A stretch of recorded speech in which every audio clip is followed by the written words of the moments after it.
welcome to the Empowering Parents program. This is the Crisis and Connection module. We're wrapping up this module talking about validation. The first session focused on surviving crisis without making things worse. The second one focused on reducing harm and damage in our interactions. And this week is going to be, or this session is going to be about repairing and connecting with your young person. So before I start talking about ways to connect, I want us to try something first. I've given you a scenario on your handout, and I want to just see what your initial reaction might be. So the example is your young person comes home and slams the door. Earlier in the day, they had agreed to come home and help you with dinner. You go to the door and you go to their bedroom door and they respond, "Leave me alone." So I want you to just jot down for a moment. What would your initial reaction be? What would you typically find yourself saying or doing in a situation like that? Once you've jotted that down and taken a little bit of time, I want you to see, did you find yourself making comments on their behavior, what their reaction was, maybe a lack of commitment they've made? If so, that is going to be a behavior-focused response. And with this response, you run the risk that it's going to be experienced as invalidating. It absolutely makes sense that you want them to stick to their commitments and that you want them to engage in effective communication with you and behaviors with you. And I want you to keep that as a goal with your young person. We're not forgetting these goals and these behaviors we want and need them to engage in. I also want to just help you become more effective with getting to that point with your young person. So, what I want you to do instead of being behavior focused, and kind of on that constructive feedback focused or holding the consequence focused, I want you to try to shift your focus to responding to their emotion. If you were to write down, what would an emotional response be? Some examples can look like, sounds like you've had a tough time today, looks like you're upset, and it makes sense that you might want some space right now. Really looking at validating the valid. Or most people want alone time to calm down from something that's happened because you're really working on very limited knowledge of what's going on. Becoming emotionally responsive is an accepting way that helps increase what we call a validating environment. We just need to be kind of good enough at this, and we need to have it frequently enough. So, this is really important when you're parenting a person with emotion dysregulation. Again, you might be thinking, why? Well, what we do know from research is that an important treatment goal for families is to improve communication between the young person and family members. What this often looks like is being able to reduce as much as possible the invalidating communication. So, that was the last session, and increase validating communication. So, we're going to practice dialectics with this as well. You can accept your young person as they are and still want them to change. Most people that practice acceptance feel as if it's an either or. I either have to accept that this is the situation or this is who they are, or I'm going to keep pushing them towards change. And the answer is it's a both and. It's really important to hold those goals for them while also practicing acceptance. And emotion focused statements and responses really communicate a lot of acceptance as to where they are and what they're experiencing so that they can regulate and move towards effective change. So sometimes we think we can be validating and we just aren't. Sometimes we don't recognize the invalidation, but hopefully after the last session, you can recognize, okay, well, that's an invalidating comment, and I want to be able to move into validation. So I want you to just think about for a moment, what are some of the times that you struggle the most with validation? Like if you were to practice that kind of emotion focused response where you're saying their thoughts, their feelings, and their actions make sense, what would be the more difficult moments with them to actually implement or respond in that way? I just want you to jot that down on your worksheet. And I want you to just reflect as well. Are there times that it's easier to validate and to respond in an emotion focused way? And I would say for the most part, it's often difficult to respond in validation when you're in the midst of a crisis. Um, Maybe they're saying you're not listening to me. Maybe they're shutting down and becoming unresponsive. Maybe they're in the midst of a big crisis behavior. Those are moments that are usually difficult to engage in validation. What we really want is to help them regulate themselves, and acceptance is the first step towards that. And so, a lot of times that we do want to practice validation with our young person is in those moments, especially that they're saying, "You're not listening to me." I want you to try to back up and recognize, was I in an invalidating comment? Was I really listening? And how do I really communicate more directly and in a way that lands with this young person that I do hear what they're saying and it does make sense what they're thinking, feeling, or having an urge to do. We can also use validation when they are shutting down and trying to kind of guess at what they're feeling, when you're enjoying time together, when you need to repair something with them, like maybe there's some hurts or there were some previous conflicts with them. So I want you to just think about what are those times that you can start to implement validation. So, what we're going to do is just kind of do a little bit of a practice scenario. Your young person relapsed with substances, you find out about it, and they're still trying to hide it from you. When you directly ask them if they're using again, you say no. So, what part might you validate? Remember, we're going to validate what is valid. Maybe the fact that they feel shame, maybe the fact that they feel threatened by not having that substance anymore and it feels overwhelming to live without it. Maybe there's some validity to what they're experiencing and why they're not being maybe super honest about what they're doing.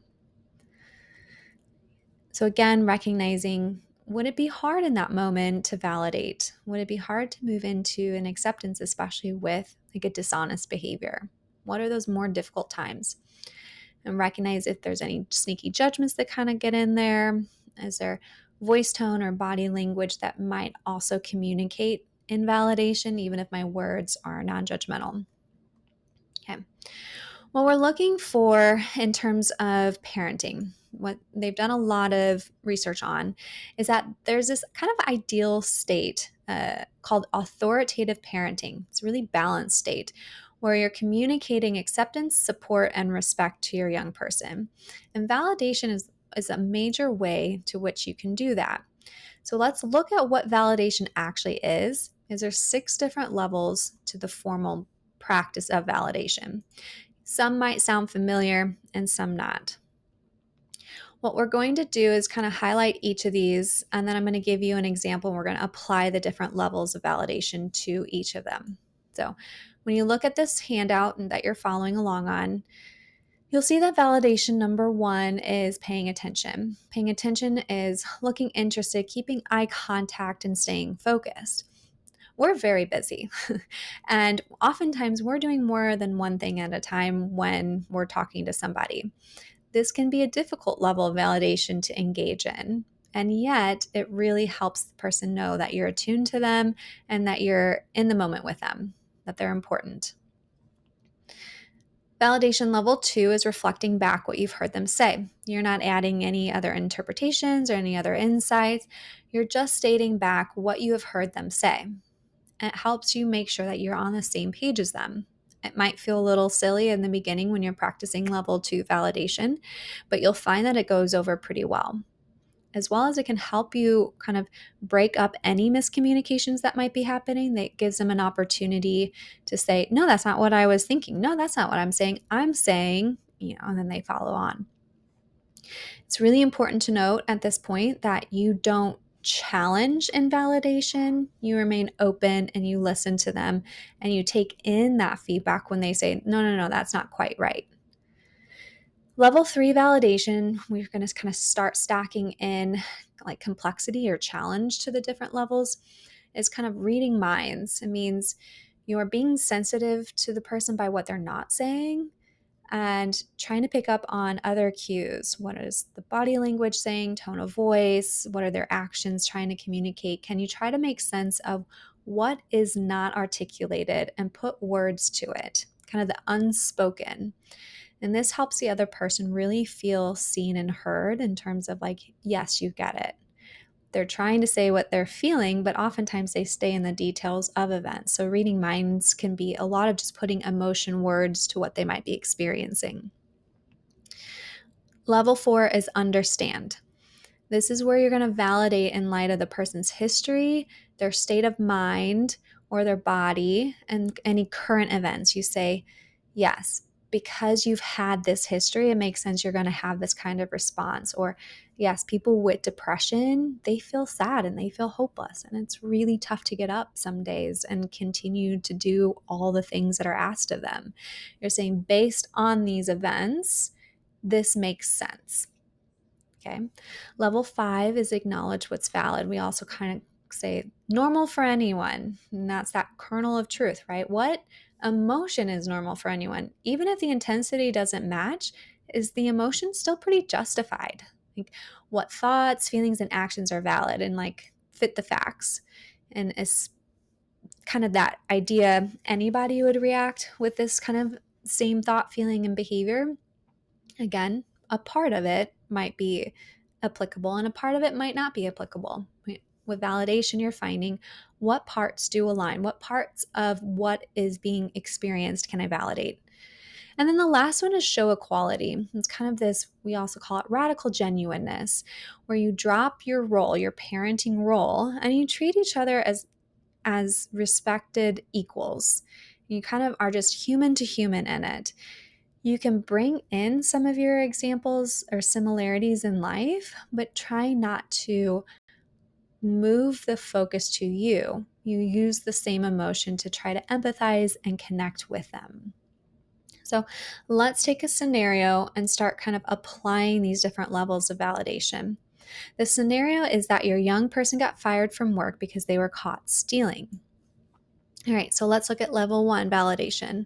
Level 1 validation is going to be not just nodding your head, it can be giving eye contact if that helps the person feel engaged. It could just be putting your phone down or stopping other distractions. It could even just be negotiating a different time to talk to them. Like if you're in the middle of cooking dinner and you can't stop what you're doing, maybe saying, I can't stop what I'm doing. Can we talk about, like, does this still work for you? Is this still a good time for us to talk? Because I can't give you eye contact and I might not have all of my focus for you. But it can also be basic questions like, tell me what happened, I would like to know, and acting interested in what the situation is. Level 2. So you were feeling upset by a customer, and in order to help yourself feel better, you took the bottle of perfume. You just didn't realize that surveillance camera was on you and your boss found out and fired you. You're just repeating back kind of the chain of events of what you've heard. Reading minds. You might put some emotion behind it or read the emotional experience. You were feeling out of control after that customer issue and you wanted to find some sort of control again. Understanding you've stolen before, which is, you're going to say this in a really matter-of-fact way. You're not going to, add any tone that's going to increase any judgment or invalidation. And it's helped you cope with customers, so it makes sense that you had an urge to do it again. It's like in the past, this has been something that that's helped you cope, so it makes sense that this is the thing that you thought of.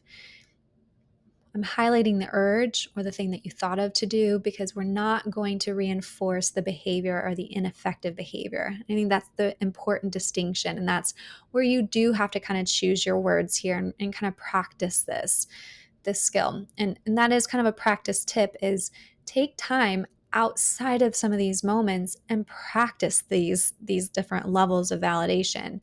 You are not expected to be an expert at different types of validation in the moment when things are sprung on you. But you do know your young person and some of the issues they face, so you could kind of jot those down at different times and say, okay, how do I practice validating this issue with these different levels? And that's actually going to be the assignment, but that's what I would recommend.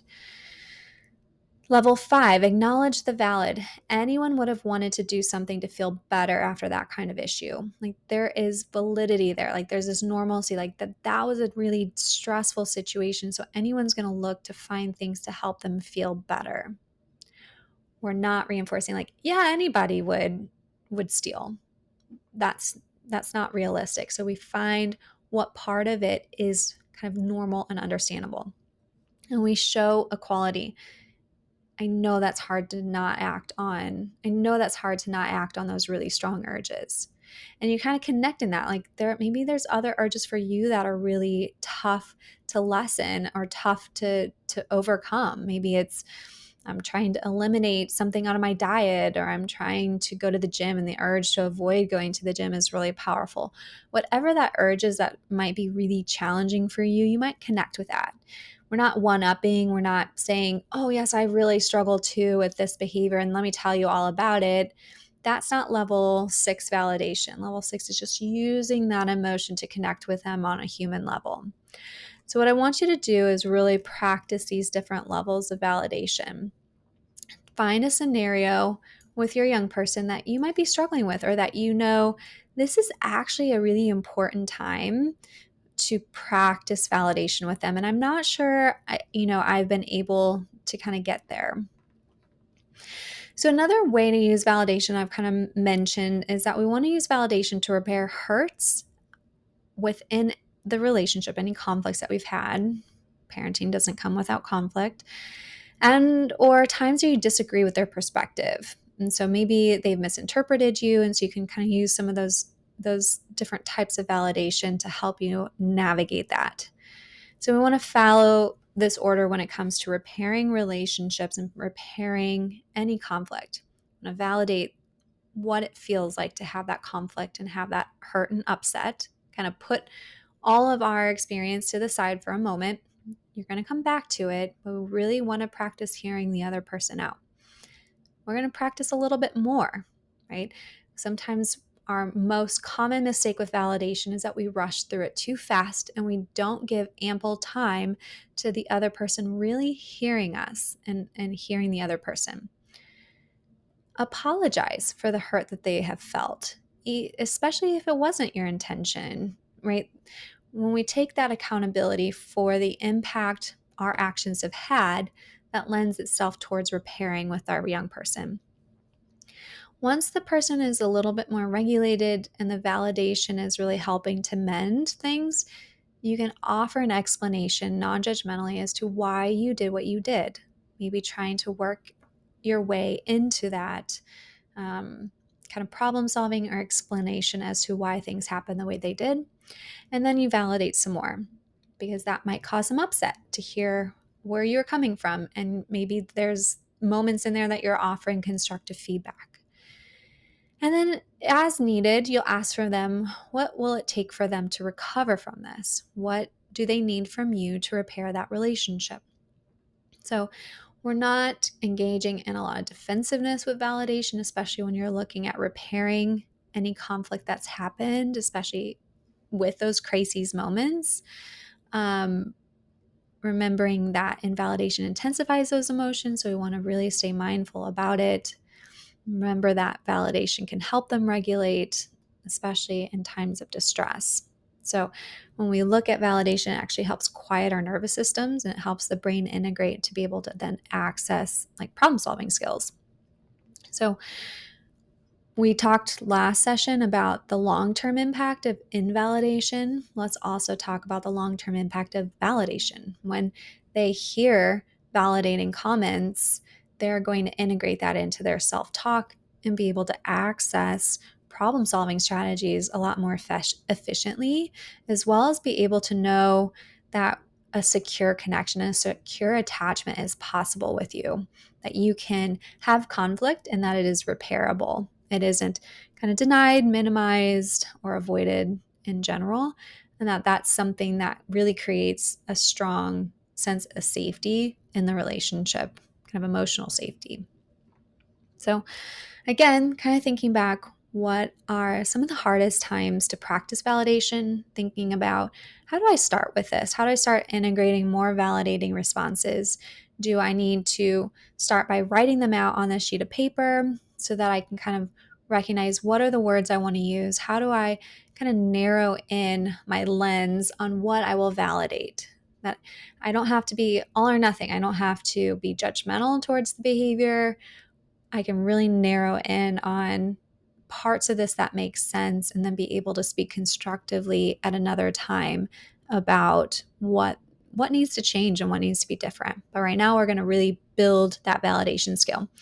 Another tip might be to just practice outside of your young person. If that's a relationship that's really intense and reactive, then maybe you practice elsewhere and just get used to it. So you're going to kind of stumble your way through, maybe saying things in a way that you're not used to saying. So practice, practice, practice. I can't say it enough. Practice out loud so that you can check your tone of voice and your body posture, facial expressions. All of that is also really important when you're practicing validation. If we are saying the validating words, but our tone of voice and our body language communicates detachment or judgment, people are going to buy more into the body language and the nonverbals than they are into what you say. And so maybe you are already pretty practiced at validating, but maybe it's your tone of voice and your facial expressions that need to change and need to be kind of loosened or softened, I want to say.